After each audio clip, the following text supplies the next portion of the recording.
Continuamos en la edición central de UPAO Noticias. Ya hay muchos ciudadanos e inclusive autoridades que han pedido que se declare el estado de emergencia nacional, porque en todo nuestro país, pero Pedro Pablo Kuczynski al respecto ha dicho de que no se va a declarar un estado de emergencia en todo el Perú, sino solamente en las zonas, en las provincias, en las regiones que realmente lo necesitan, que realmente están siendo afectadas de manera drástica por este fenómeno del Niño, que no solamente es en la costa, sino también zonas de la sierra e inclusive de la selva. Y él ha dicho que si es que se declara este estado de emergencia en todo el país de manera generalizada, se presentaría una ventana para los actos de corrupción.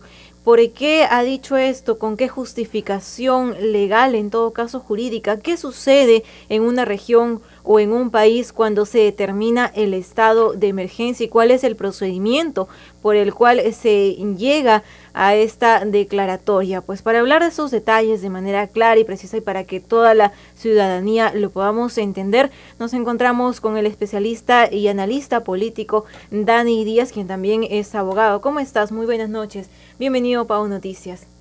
¿Cómo estás, Melissa? Buenas noches. Un placer estar en el programa. Primero, queremos saber qué es el estado de emergencia, qué es la declaratoria de emergencia. Bueno, básicamente el estado de emergencia es un procedimiento legal a efecto de que al declararse mediante un decreto supremo, el Ejecutivo, se van a dar una serie de acciones tendientes a resolver el problema y las cosas al estado anterior, llevar las cosas al estado anterior antes de la catástrofe, y para ese estado de emergencia, es decir, para que se pueda aprobar, hay una serie de procedimientos, no es declarar estado de emergencia a lo loco, tiene que haber una solicitud previamente del Comité de Defensa Civil Local, es decir, de la municipalidad, luego eso tiene que ser elevado a la Defensa Civil regional y finalmente al INDECI, es decir, a Lima, con la finalidad de que INDECI haga un informe a la Presidencia del Consejo de Ministros y se pueda emitir el decreto supremo correspondiente sobre la base de un informe técnico debidamente detallado de cuáles son las razones por las cuales se va a hacer o declarar estado de emergencia. ¿Y cuáles serían unas de las razones válidas por las cuales el INDECI puede armar todo este informe y sea presentado ante las entidades pertinentes y sea debidamente aprobado? Bueno, una de las razones básicamente es cuando se dan una situación de catástrofe, es decir, cuando ha ocurrido desastres, ya sea por motivos de violencia, que no es el caso, pero en este caso de desastres naturales, por los embates de la naturaleza, en ese caso, al haber una serie de daños materiales que afectan el bien común y a los pueblos, a los ciudadanos, al haber una situación de catástrofe de las viviendas, tanto pérdidas materiales como vidas humanas, es que en función de ello se declara el estado de emergencia. ¿Y cómo es que esto beneficia de manera directa al accionar de las municipalidades o los gobiernos regionales en cuanto a acciones o beneficios, valga la redundancia, que ellos puedan tener tras declararse en emergencia esta región? ¿Qué es lo que cambia factualmente? Bueno, lo que básicamente es muy buena la pregunta, porque los oyentes y los televidentes a veces no saben que al declararse el estado de emergencia se abre una ventana mediante la cual los alcaldes y los gobiernos regionales van a poder comprar sin los procesos de selección que normalmente hay, quiere decir sin licitación. Van a poder comprar, te pongo un ejemplo, se va a poner o se va a construir un hospital, en el caso de Guarmey, por ejemplo. Si se declara en emergencia el hospital, ya se van a eliminar todos los procesos de selección que establece la ley de contrataciones y se puede elegir directamente a un postor. Quiere decir, se puede elegir directamente al que va a construir el hospital. Teniendo en cuenta ya las múltiples circunstancias de actos irregulares que pasan en nuestro país, sabemos que se puede prestar para muchas irregularidades. Puede haber irregularidades, entonces no es, creo, pertinente que todo el país sea declarado en emergencia, sino realmente los sectores o las regiones o los pueblos que realmente lo necesitan, ¿no? Sabemos que hay situaciones demasiado apremiantes, que construir puentes, construir viviendas, personas que lo han perdido todo. En esos casos creo que en esos pueblos, concretamente los pueblos del norte, sí es pertinente declarar el estado de emergencia.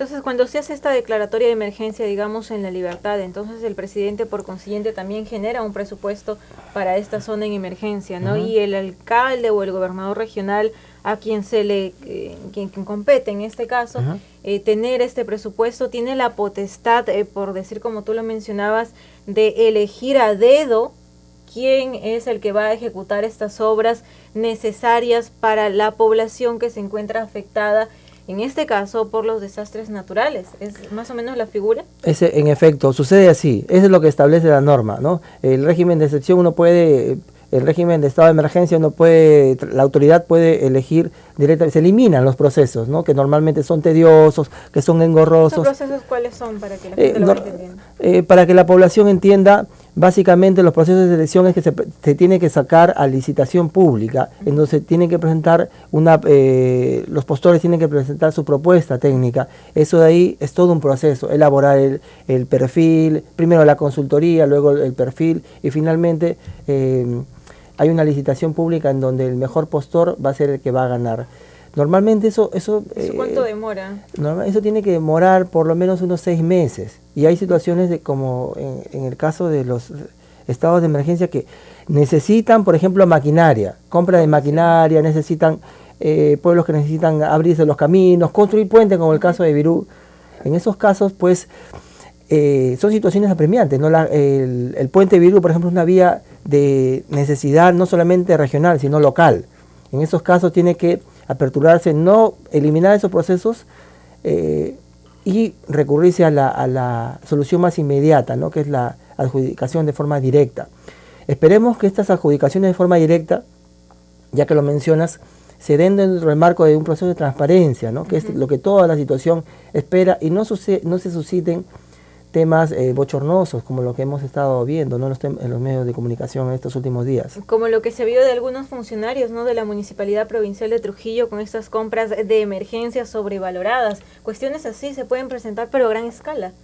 Efectivamente, ¿no? Imagínate si esos hechos suceden con botas, con alimentos, ¿qué podría suceder con caminos, con puentes, con maquinaria pesada, con carreteras, pistas, veredas, viviendas? Hay millones de soles, ¿no? En este tipo de obras. Efectivamente, están, ¿no? En el aire. Ahora, ya el 10 de abril se vence el estado de emergencia aquí en La Libertad. El gobernador regional ha pedido esta ampliación, una prórroga de 90 días más. ¿Esto es factible? Sí es factible. Lo pueden solicitar y dependerá de la PCM y luego, finalmente del presidente de la República su aprobación. O sea, depende del Poder Ejecutivo. Sí es factible en base, pero no es factible porque se le ocurre. Tiene que haber un estudio técnico debidamente detallado de cuáles son las razones por las cuales se solicita la ampliación del estado de emergencia. Esas razones están en función de qué hace falta todavía construir. Sabemos que hay muchas, en realidad La Libertad ha sido muy golpeada por este fenómeno del niño costero y hay muchísimas zonas que me parece que van a demorar muchos meses en salir de esta tragedia y regresar a la normalidad. Ahora, pero ¿se puede presentar la figura de que se levante, por decir, el estado de emergencia en Trujillo en un mes, pero que se continúe en Ascope o en Virú todavía por más tiempo? Es cierto porque si bien es cierto, Trujillo está en una situación agobiante por la polvadera que hay, por las pistas, por las veredas que han sido destruidas, por las viviendas que también han sido destrozadas, pero en realidad hay otros sectores. Estuve en El Milagro, por ejemplo, donde a las viviendas han sido destrozadas.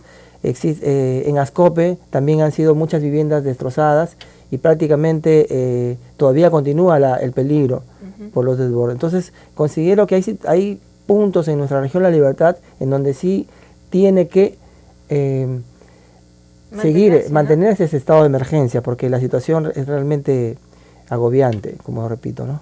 Bueno, entonces ya lo evaluará el Ejecutivo en todo caso, si es que los 90 días es el tiempo correspondiente o quizás reduce el estado de emergencia a 2 meses o no, depende ya de la evaluación que ellos puedan realizar. Bueno, pasando a otro tema, me comentabas de que ya estaban también elecciones en el Colegio de Abogados.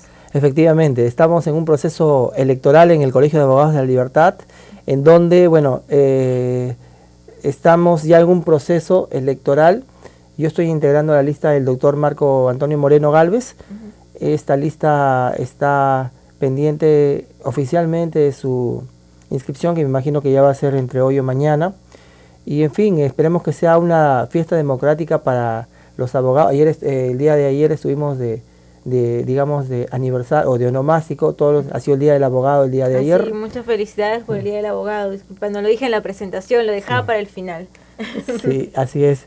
Y bueno, tenemos muchísimas propuestas para el Colegio de Abogados. Una de ellas, por ejemplo, es las pasantías internacionales que pensamos ejecutar para que exista un proceso de interculturalidad con otros abogados, con otras experiencias en el extranjero, para poder vivenciar otra realidad de cómo es la realidad jurídica en otros países y poder aplicarlas aquí en nuestra ciudad de Trujillo, en la región La Libertad, y de igual manera también tener la presencia de abogados de otros países para que puedan, digamos, mostrarnos cómo es la realidad jurídica a nivel del Poder Judicial, Ministerio Público, entidades, organismos no gubernamentales.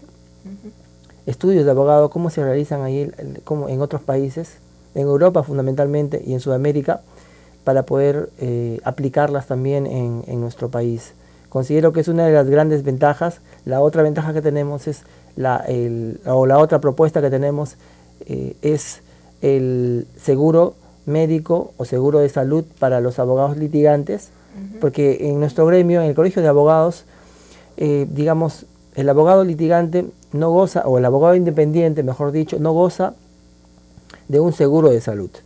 Entonces, ¿qué pasa? Normalmente los abogados aportan una cuota al Colegio de Abogados, pero no ven, digamos, no se ven beneficiados digamos, en la práctica cuando uno sufre algún problema de salud, tanto para él como para su familia. La propuesta que tenemos todo el grupo, encabezado y liderado por el doctor Marco Moreno, es precisamente otorgar un seguro médico de salud para los abogados litigantes, ¿no? Para que ellos puedan puedan gozar de los servicios asistenciales de salud en e-salud y también sus derechohabientes, que son sus familiares. Esa es una ventaja comparativa frente a las otras listas, porque consideramos que hay que ser humanos, ¿no? O sea, si bien es cierto, los fiscales, los jueces, los que trabajan en la administración pública tienen seguro de salud, pero los abogados litigantes no gozan de este beneficio que esperemos se haga realidad. Bueno, y sucede en realidad en diferentes carreras con muchas personas independientes, sí, ¿no? Que no tienen, bueno, este beneficio si es que dedican a hacer su labor, pues, de manera solos, ¿no? Como decimos, freelance en nuestro argot periodístico en todo caso. Muchas gracias por haber estado con nosotros esta noche. Encantadísimo, Melissa, cuando gustes. Bien, nosotros aquí nos despedimos, así culmina la edición central de UPAO Noticias y nos reencontramos nuevamente mañana a la misma hora. Que tengan una excelente noche, nos vemos.